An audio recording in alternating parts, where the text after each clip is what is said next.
할렐루야. 오늘도 수요일 저녁을 맞아서 이렇게 예배의 자리에 나오고 또 말씀의 자리에 나오신 여러분 한 분 한 분을 주님의 이름으로 환영하고 축복합니다. 오늘도 믿음으로 나온 이 자리에 살아계신 하나님의 베푸시는 큰 은혜와 또 영적 도전과 또 믿음이 견고해지는 은혜가 여러분 가운데 임하시기를 주님의 이름으로 간절히 축원합니다. 우리 옆에 분과 또 인사 한번 나눌까요? 잘 나오셨습니다. 반갑습니다. 할렐루야. 환영하고 축복합니다. 네, 감사합니다. 제가 얼마 전에 영상 하나 봤는데, 여러분 가수 임창정 분 아시죠? 가수이자 배우로서 많이 인기를 끌고 활동했던 분인데, 이분이 어느 예능 프로에 나와서 이야기를 하기를 본인은 앞으로 5년 동안 영화를 찍지 않을 것이다 라고 얘기해요. 그러면서 영화를 안 찍은 지 3년이 됐대요. 근데 그때까지 영화 제작자들이 이렇게 신청이 들어오지 않느냐? 아니에요. 영화를 찍자고 요청을 하지만 본인이 거절한다는 거예요. 앞으로 나는 5년 동안 영화를 찍지 않겠다라고 얘기했는데, 그 이유가 뭐냐니까 3년 전에 이분이 이제 마지막 영화를 찍고 시사회를 열었어요. 시사회를 열어가지고 이제 관객들한테 자기의 영화를 이제 보여주는데, 그 영화에 보면 이제 웃기는 장면이 나오잖아요. 그럼 본인은 이 장면에서 사람들이 배꼽 빠지겠구나, 웃겠구나 생각했는데 반응이 없는 거야. 사람이 잘 안 웃는 거예요. 거기서 한번 충격을 먹고, 또 한 번은 이제 영화 말미에 감동적인 장면이 나와요. 그러면 이 장면에서 정말 사람들이 눈물을 흘리고 감동받겠구나 생각했는데 사람들이 별 감동이 없더라는 거예요. 그래서 영화를 끝나면서 본인이 굉장히 부끄러웠다는 거예요. 내가 관객들에게 웃음을 주지 못하고 관객들에게 감동을 주지 못하는 내가 밋밋한 연기를 펼쳤구나 하면서 굉장히 부끄러움과 동시에 두려움이 찾아오더라. 내가 이런 모습으로 더 이상 연기한들 무슨 소용이 있겠느냐 하면서 앞으로 5년 동안은 내가 영화를 찍지 않고 내가 좀 더 고민하고 공부하면서 준비해 보겠다라고 하는 이야기를 한 적이 있었어요. 여러분, 사람마다 어떤 감정 포인트가 다르지요. 10대 때 다르고 20대가 다르고 80년대 살았던 사람과 2000년대 살았던 사람들은 그때그때마다 느끼는 감정의 포인트가 달라요. 나는 지금 기쁘지만 이 사람은 그 기쁨이 아니라 전혀 무감각할 때도 있고, 나는 이 장면이 슬픈데 어떤 사람에게는 전혀 슬프지 않는 장면일 수도 있어요. 그건 사람마다 감정의 기복과 포인트가 다르기 때문이죠. 그런데 이것이요, 행복도 마찬가지인 것 같아요. 사람들마다 행복을 느끼는 기준도 다르다는 거죠. 어떤 사람은 돈을 많이 가지고 있으면 그것이 행복하다고 생각하는 사람이 있고요. 또 어떤 사람은 아니야, 그래도 건강이 최고지, 건강한 것이 행복의 비결이 하면서 건강을 자신의 최고의 행복의 비결으로 여기는 사람도 있을 겁니다.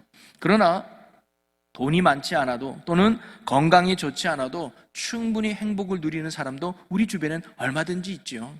무엇을 기뻐하는가 또는 무엇을 소중하게 여기느냐에 따라서 우리는 행복할 수도 있고 때로는 불행할 수도 있다는 거예요. 자, 오늘 우리는 빌립보서 말씀을 함께 나눠보았는데요, 빌립보서는 바울이 2차 전도 여행을 하다가 유럽에 세운 첫 번째 교회가 바로 빌립보 교회입니다. 마게도냐로 갈 때 첫 성읍이 바로 빌립보였거든요.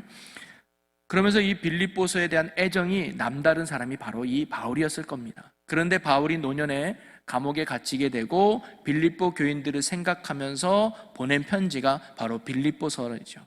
그래서 빌립보서를 우리가 옥중서신으로 알고 있지 않습니까? 그런데 바울이 이 빌립보 교인들에게 편지를 보낸 세 가지 이유가 있어요. 그 첫째는 뭐냐면, 자신이 감옥에 있을 때 자신의 어려움을 알고 힘든 가운데 빌립보 교인들이 열심히 후원금을 모아서 바울을 도와준 적이 있거든요. 그것이 너무 감사해서 감사 인사를 하는 것이 첫 번째 목적이었고, 두 번째는 자신이 이렇게 떠나왔음에도, 쉽게 말하면 본인이 개척한 교회인데 내가 이렇게 떠나왔음에도 불구하고 빌립보 교인들이 신실한 믿음으로 신앙생활을 열심히 하는 모습을 칭찬하기 위해서 빌립보서를 쓴 거예요. 그리고 마지막 세 번째는 뭐냐면, 앞으로도 더욱 사랑과 믿음 안에서 굳게 신앙을 지켜서 복음의 승리자가 되기를 권면하기 위해서 바로 이 빌립보서를 쓰게 됩니다. 그런데 바울이 이 빌립보서를 쓰면서 핵심 단어가 있어요. 그게 뭐냐면 기뻐하라는 단어입니다. 기쁨이라는 단어예요. 무려 빌립보서에 16번이나 기록돼요. 자, 그런데 사실 이 기쁨이라는 단어의 의미가 뭐냐면 헬라어로 번역해보면 행복해하다, 만족스럽다, 축하하다, 그런 의미가 담겨 있는 거거든요. 자, 그런데 바울이 지금 처한 상황을 보면 기쁨과는 거리가 멀지 않겠습니까? 그는 지금 로마의 감옥에 갇혀 있어요. 언제 죽음을 맞이할 줄 모르는 그런 죽음 앞에 바울이 놓여 있죠. 기쁨이라는 단어보다는 오히려 근심, 걱정, 불안, 이런 단어가 바울의 처한 상황과는 오히려 더 잘 어울리는 단어인지도 모르겠습니다. 인간적 기준으로 보면 참으로 불행했던 사람이 어찌 보면 바울이죠. 그런데 그는 전혀 기뻐할 상황이 아님에도 불구하고 오히려 빌립보 교인들에게 뭐냐면 기뻐하라고 말하고 있는 거예요. 그런데 그는 왜 이런 형편과 어려운 상황 속에서도 빌립보 교인들을 향하여 기뻐하라고 권면하고 있을까요? 그 이유는 자신이 뭐예요? 기뻐하고 있기 때문이에요. 여러분 보기에 내가 지금 억울하게 감옥 신세지면서 불편할 것 같고 어려울 것 같고 고난 가운데 있는 것 같고 그래서 내가 불행해한 것 같고 슬픔 속에 있는 것 같아도 아니에요. 나는 지금 너무 기뻐요. 나는 지금 너무 행복해요. 나는 지금 너무 감사하고 만족해요 라고 고백함과 동시에 그러니 여러분도 기뻐하셔야 합니다. 그러니 여러분도 즐거워하셔야 합니다 라고 권면하고 있는 거예요. 이건 뭐냐면 바로 어떤 환경이나 어떤 상황이나 변하지 않는 기쁨의 요소가 바로 바울에게 있기 때문입니다. 감옥 안에서도 잃어버리지 않는 기쁨의 요소, 감옥 밖에서도 변치 않는 이 기쁨의 요소가 바로 바울에게 있기 때문에 어떤 상황 속에서도 어떤 환경 속에서도 그는 기쁨을 유지할 수 있었다는 거죠. 그러면 그가 가지고 있었던 그 기쁨의 근원 요소가 무엇이냐? 바로 예수 그리스도인 줄로 믿으시기를 바랍니다.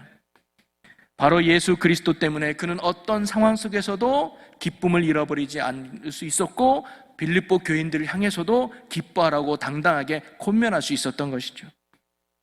그래서 빌립보서 3장 1절에 이렇게 말하고 있지 않습니까? 주 안에서 기뻐하라 라고 말하고 있는 거예요. 주 안에서 기뻐하라는 말은 뭐냐면 주님 때문에 우리는 기뻐할 수 있습니다. 주님 때문에 우리는 만족할 수 있습니다. 주님 때문에 우리는 감사하는 삶을 살 수 있습니다. 주님 때문에 우리는 승리하는 삶을 살 수 있습니다 라는 의미이자 표현이에요. 자, 빌립보서 4장에 보면 바울이 이런 고백을 했어요. 4장 12절과 13절 말씀, 여러분 잘 아는 말씀인데 같이 한번 봉독해 보겠습니다. 나는 비천에 처할 줄도 알고 풍부에 처할 줄도 알아. 모든 일 곧 배부름과 배고픔과 풍부와 궁핍에도 처할 줄 아는 일체의 비결을 배웠노라. 내게 능력 주시는 자 안에서 내가 모든 것을 할 수 있느니라. 아멘. 그는요 어떠한 형편에 있든지 자족하는 승리하는 비결을 배웠다라고 말하고 있습니다. 즉 어떤 형편과는 상관없이 늘 만족하고 늘 감사하고 늘 기뻐할 수 있는 비결이 자신에게 있다는 거예요. 그게 뭐예요? 바로 예수 그리스도가 나의 능력이 되기 때문이라고 고백하고 있습니다.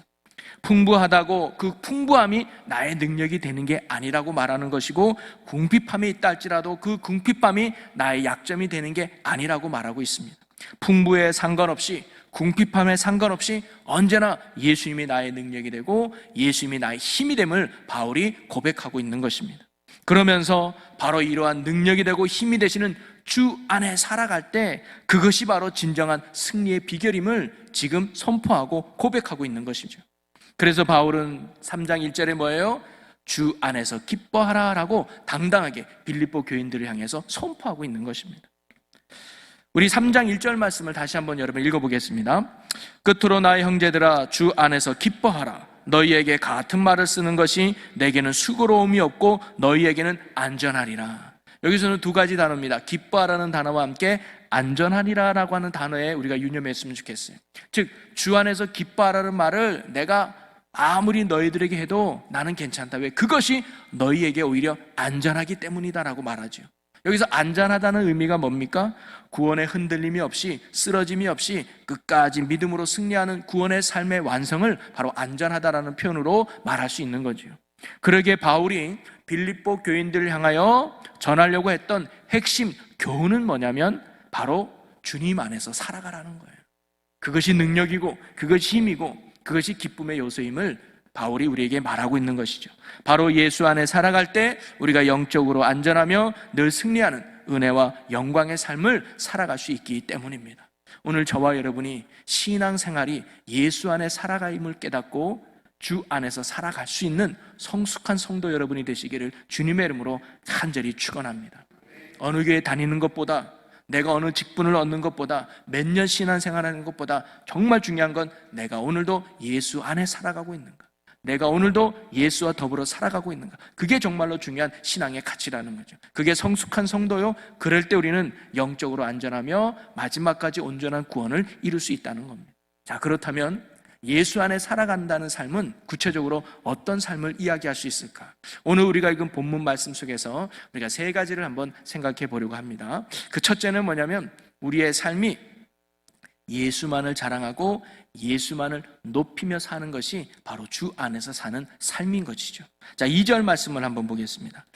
개들을 삼가고 행악하는 자들을 삼가고 몸을 상해하는 일들을 삼가라.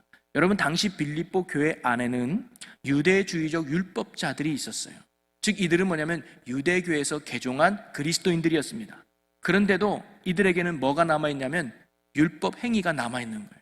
그래서 우리가 진짜 구원받기 위해서는 율법을 지켜야 된다, 규범을 지켜야 되고 규례를 잘 따라야 된다, 성경에 나오는 이런 것들을 우리가 잘 지켜야 된다, 그리고 할례까지 받아야 된다. 그래야 우리가 구원받고 그래야 하나님이 우리를 인정해 준다라고 주장했던 무리들이 바로 이런 율법주의자들이었어요.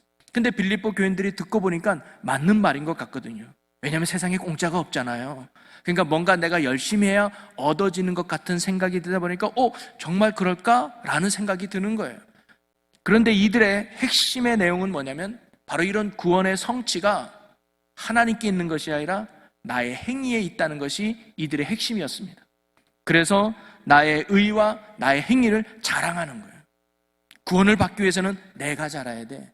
하나님께 인정받기 위해서는 내가 잘해야 돼. 내가 중심이 되고 내가 자랑하는 것이 바로 이들의 핵심의 모습이었던 거죠.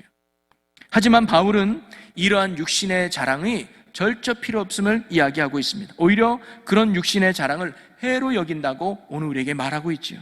사실 육신의 자랑으로 보면 바울만큼 자랑할 것이 많은 사람도 없다는 거예요. 자, 4절에 바울도 이렇게 고백을 하죠. 그러나 나도 육체를 신뢰할 만하면 만일 누구든지 다른 이가 육체를 신뢰할 것이 있는 줄로 생각하면 나는 더욱 그러하리니. 육체를 신뢰하라는 것은 뭐냐면 자기의 힘을 의지하는 거예요. 자기의 의를 자랑하는 거예요. 이처럼 자기의 의를 행하고 행위를 자랑한다면 나도 자랑할 것이 많다.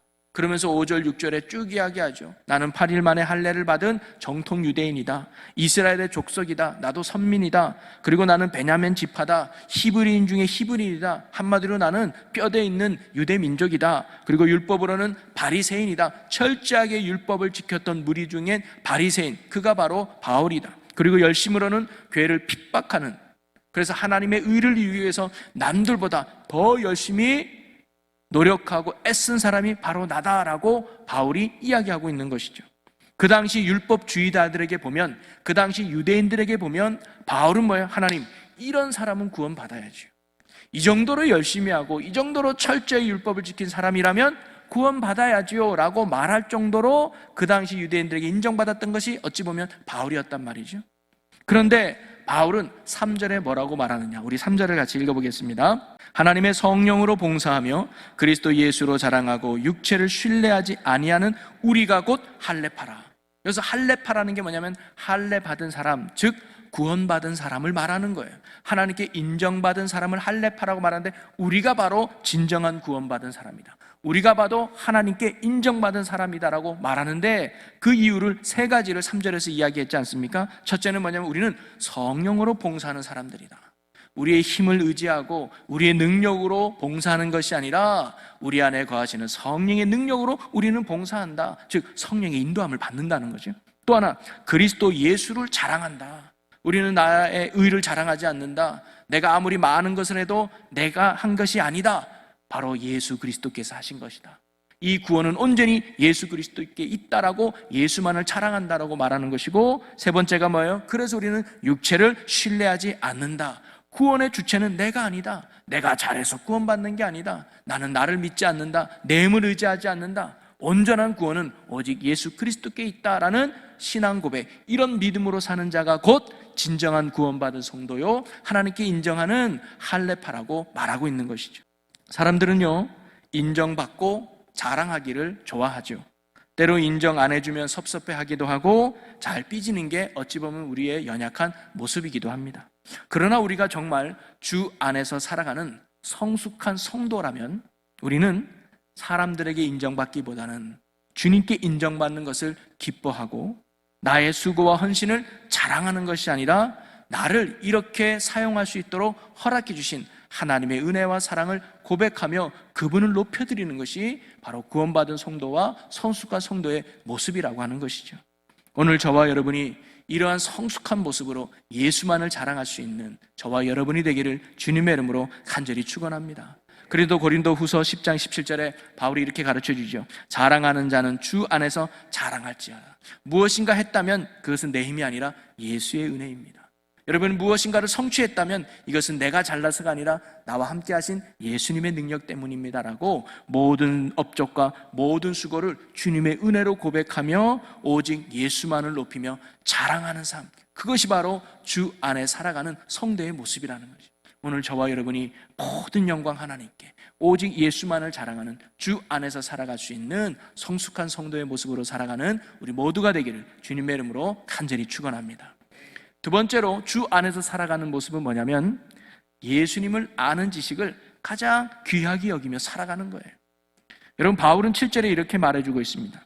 그러나 무엇이든지 내게 유익하던 것을 내가 그리스도를 위하여 다 해로 여길 뿐더러. 여러분, 사람들마다 유익하다고 여기는 게 있잖아요. 그래서 그걸 얻기 위해서 나름 열심히 하는 거 아닙니까? 대학 가는 것이 내게 유익하기 때문에 우리 학생들 열심히 공부하는 거 아니에요? 취직하는 게 내게 유익이 되기 때문에 그렇게 취업하려고 열심히 하는 거 아니겠습니까? 바울도 내가 하나님 앞에 의롭게 되기 위해서 유익하다고 여겼던 것이 있었어요. 그게 뭘까요? 그게 육신의 자랑이었습니다. 아까 5절 6절에서 말했던 뭐예요? 율법을 지키고 열심을 내고 뭔가 하나님 앞에 최선을 다하는 그런 자기의가 자기에게는 유익하다고 생각했던 겁니다. 자, 그래서 그것을 얻기 위해서, 이루기 위해서, 성취하기 위해서 열심을 내고 또 열심히 했던 게 바울이었거든요. 그런데 그는 지금 뭐라고 고백하냐면 그렇게 내가 유익하다고 생각했던 것을 이제는 뭐예요? 해로 여긴다는 거예요. 오늘 말씀의 7절에도 보면 내가 그리스도를 위하여 다 해로 여길 뿐더러, 이 말은 그리스도 때문에 이 모든 것을 내가 해로 여긴다는 거예요. 다메섹으로 가는 도중에 그는 부활하신 주님을 만나게 됩니다. 그리고 그는 회심하게 되죠. 회심하면서 바울에게 일어난 가장 중요한 변화는 뭐냐면 가치의 변화를 가져온 거예요. 유익하다고 여겼던 것이 유익하지 않은 게 돼버리고 해롭다고 여겼던 것이 이제는 더 이상 해로운 것이 아니라 가장 귀한 것임을, 가치의 변화가 바로 바울에게 임한 놀라운 변화 중에 하나였습니다. 여러분, 3살 아이에게 있어서는 어떤 질보다는 양이 중요하죠. 그래서 1,000원짜리 하나보다는 500원짜리, 이건 뭐 500원짜리가 더 비싸구나. 1,000원, 만원짜리 한 장보다는 500원짜리 5개가 이 아이에게는 더 좋은 거예요.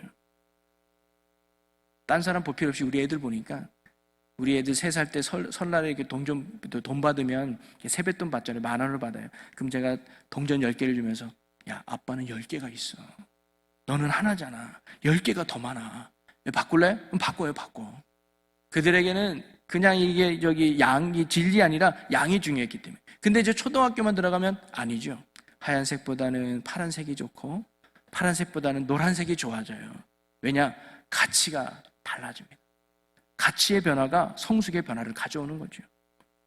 바울이 예수님을 만나고 회심하자 그의 인생의 가치가 변화가 생긴 거예요. 전에 유익하다고 그래서 열심히 쫓았던 것이 해로운 것이 되었고, 전에는 해롭다고 여겼던 것이 이제는 그에게 가장 유익한 것이 됐던 것이죠. 그리고 그 자신에게 가장 유익하고 소중하고 가치 있는 게 무엇입니까? 그는 8절에 이렇게 고백을 하죠. 8절 읽어보겠습니다. 또한 모든 것을 해로 여기면 내 주 그리스도 예수를 아는 지식이 가장 고상하기 때문이라. 내가 그를 위하여 모든 것을 잃어버리고 배설물로 여김은 그리스도를 얻고. 그가 모든 것을 해로 여겼던 이유가 어디 있냐면 예수 그리스도를 아는 것이 가장 귀하고 귀한 지식이고 고상한 것이기 때문이죠. 오히려 예수를 아는 것에는 그런 것들이 뭐예요? 방해가 되고 장애가 된다는 거예요. 그래서 그는 예수님을 얻기 위해서 모든 것을 잃어버리고 모든 것을 배설물로 여겼다라고 고백하고 있습니다. 그리스도를 얻을 수만 있다면 이 모든 것 잃어버려도 좋다. 여러분, 우리가 천국을 비유할 때 땅에 감춰진 보화 이야기 아시잖아요. 땅을 하다가 보화를 발견해요. 그리고 그걸 묻어주고 집에 가서 전 재산을 가지고 그 땅을 사요. 그죠? 사람들을 보기에 어리석다고 말할 수 있어요. 야, 그 땅이 얼마 한다고 네 전 재산을 갖다 팔아버리냐? 근데 이 사람은 알고 있어요. 그 땅 속에 감춰져 있는 보화의 가치를 아는 거예요. 바울이 지금 그거예요. 예수 안에 감춰져 있는 그 가치의 보화를 알기 때문에 내가 지금까지 쌓아놨던 거 이거 필요 없어. 내가 지금까지 그렇게 열심히 했던 거 이거 필요 없어. 그거 다 배설물, 불필요한 것이야 라고 그가 고백하고 있는 것이죠. 자, 그러면 바울이 이렇게 예수님을 아는 것을 가장 고상한 것으로 여긴 이유가 어디 있을까요? 9절에 이렇게 말하고 있습니다. 우리 9절을 같이 읽어봅니다. 그 안에서 발견되려 함이니 내가 가진 의는 율법에서 난 것이 아니요 오직 그리스도를 믿음으로 말미암는 것이니 곧 믿음으로 하나님께로부터 난 의라. 아멘. 한마디로 말하면 예수 그리스도를 통하지 않고는 내가 구원받을 수 없기 때문에, 예수 그리스도를 통해서만 하나님이 나를 의롭다 인정해 주기 때문이라는 거예요. 나의 구원은 내가 율법을 지켰기 때문에 얻어지는 것이 결코 아니라는 겁니다. 내가 예수님을 믿을 때 그 믿음을 보시고 하나님이 나를 의롭다 인정해 주는 거예요. 그러기에 내가 날마다 믿음으로 예수 안에 살아갈 때 그러한 나를 하나님이 뭐예요? 보시고 의롭다 인정해 주는 거예요. 내가 의로워서가 아니라 내 안에 계시는 예수님을 보고 하나님이 나를 의롭게 여겨주시고 내 안에 구원을 베풀어 주시고 내 삶의 은혜를 베풀어 주시는 것으로 믿으시기를 바랍니다. 그러기에 이 바울은 이러한 구원의 이유가 되고 구원의 목적이 되시는 예수님을 놓치고 싶지 않은 거예요. 그래서 예수님을 아는 것이 가장 고상한 것임을 그가 당당하게 선포하며 그 모든 것들을 과감히 포기하고 버릴 수 있었던 것이죠. 바로 예수 안에 구원이 있고 예수 안에 생명이 있고 예수 안에 진정한 능력이 있기 때문입니다. 그리고 여기서 예수를 아는 지식이라는 것은요, 단순히 우리가 성경 공부를 통해서 예수님의 고향이 어디고 몇 살에 공생이 시작했고 무슨 일을 하셨고 이런 지식적으로 예수님을 습득하고 아는 것이 예수님을 아는 지식이 아닙니다. 예수님을 온전히 나의 주로 영접하고 날마다 예수님과 함께 교제하며 살아가는 것이 바로 예수를 아는 지식이에요. 유명한 건설회사 전무인 한 장로님이 계셨어요. 근데 이분은 아주 젊어서부터 교회를 열심히 다녔다고 해요. 그런데 성격이 좀 까다로웠어요. 예민한 분들이 있잖아요. 작은 것에 신경질 내고 작은 것에 이렇게 화나는 분. 그래서 이분은 항상 얼굴에 이마에 내천자가 그려져 있다고 해요. 자, 그러다가 그가 이제 취직을 했습니다. 1년 만에 12명의 입사 동기 중에 자기만 진급해서 탈락한 거예요. 나는 정말 열심히 했는데 자기만 떨어지니까 얼마나 낙심이 컸겠습니까? 그래서 퇴근하는 길에 장로님은 이 교회로 갔다 그래요. 아무도 없는 예배당에 들어가 앉아서 하나님 앞에 소리를 지르며 이렇게 기도했습니다. 하나님, 내가 당신에게 그렇게 젊은 날 충성을 다했는데 당신은 나에게 해준 게 뭐가 있습니까? 이렇게 속상한 마음에 하나님께 막 얘기했던 거예요. 그러니까 그때 자기 마음속에 주님의 음성이 이렇게 들리더랍니다. 내가 언제 나에게 충성했냐? 내 마음속에는 승진과 출세만 가득 찼지 언제 내 마음을 열고 내가 들어가 너의 삶에 역사할 수 있도록 네가 했느냐? 이 말씀에 너무 놀란 그는요, 예배당에서 무릎을 꿇고 펑펑 울었다고 합니다.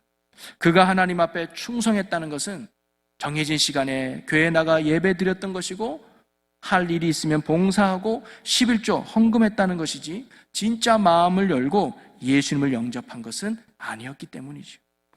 그제서야 깨달은 장로님은 하나님 앞에 이렇게 간절히 원합니다. 주님, 제가 이제는 출세나 승진 안 해도 좋습니다.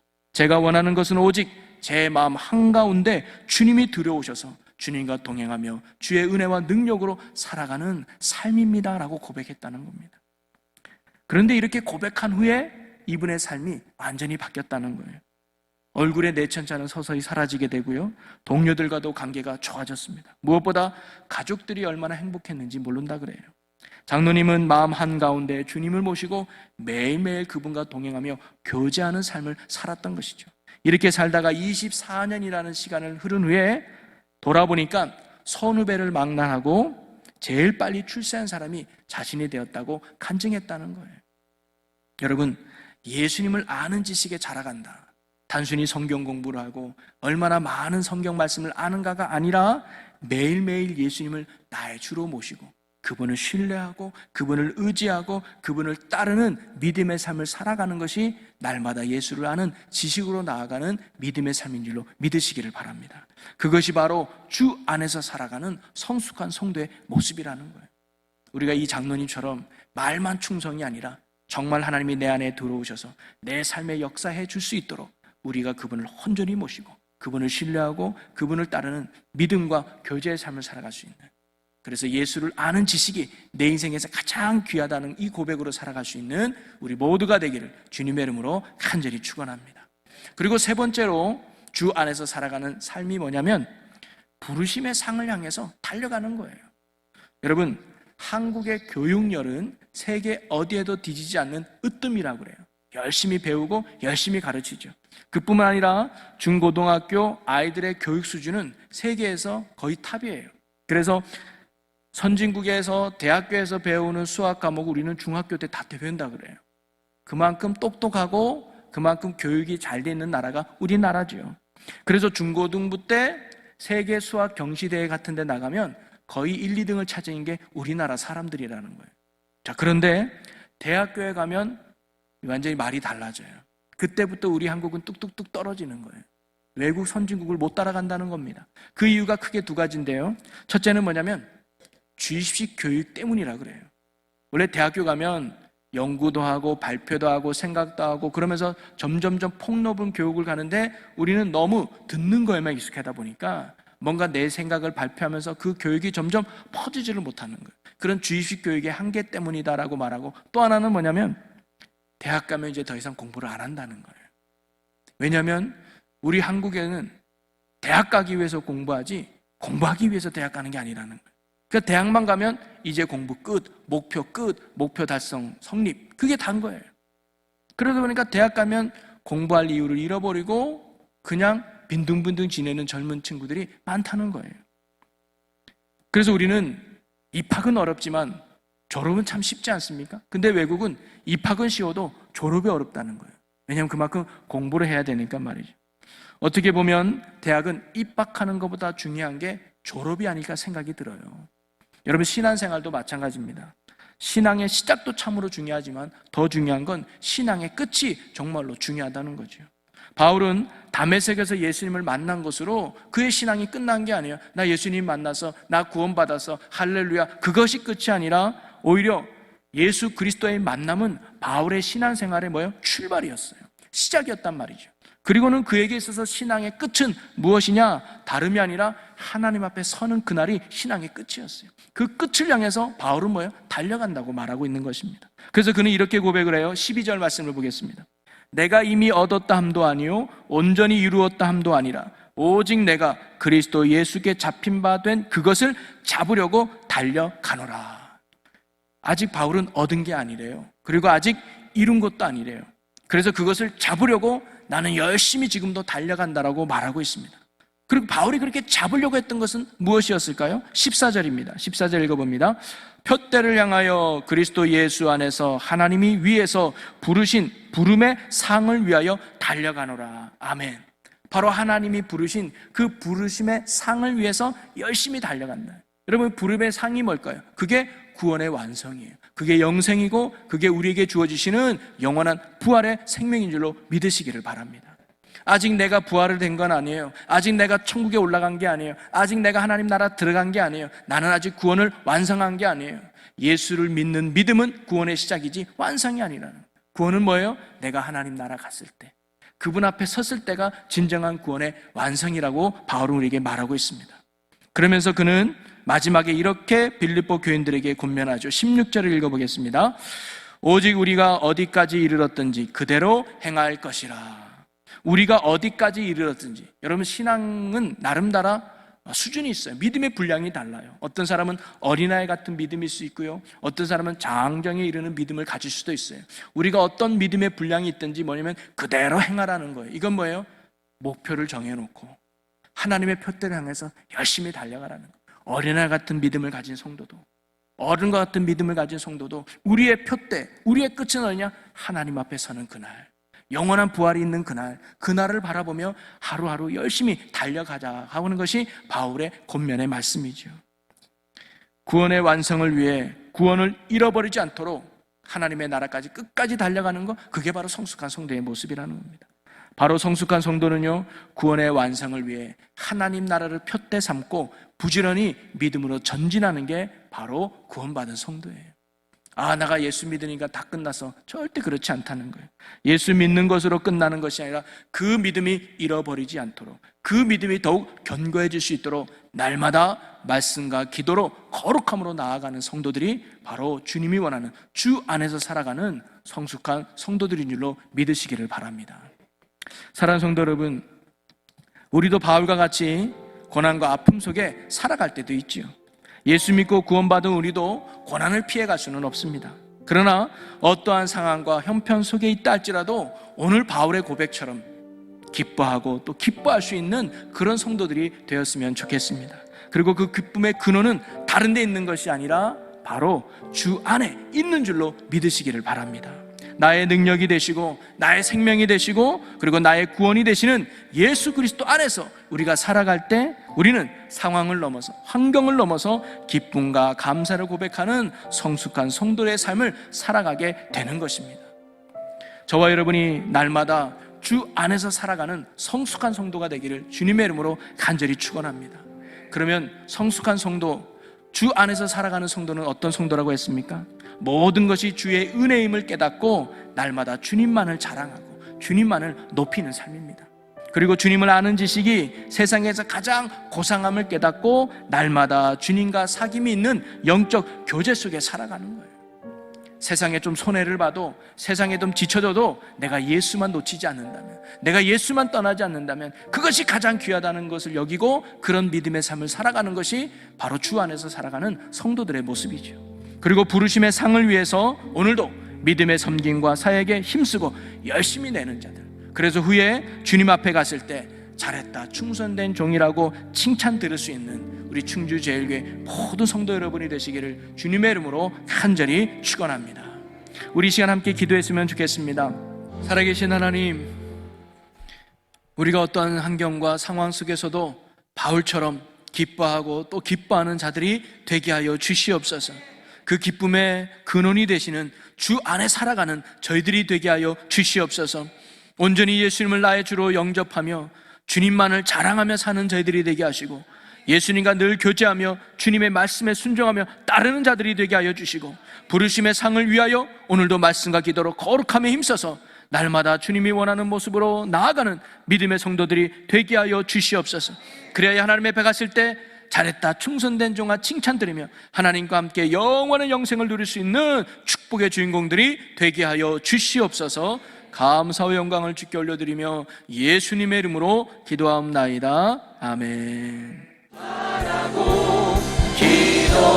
하나님의 꿈이 나의 비전이 되고 예수님의 성품이 나의 인격이 되고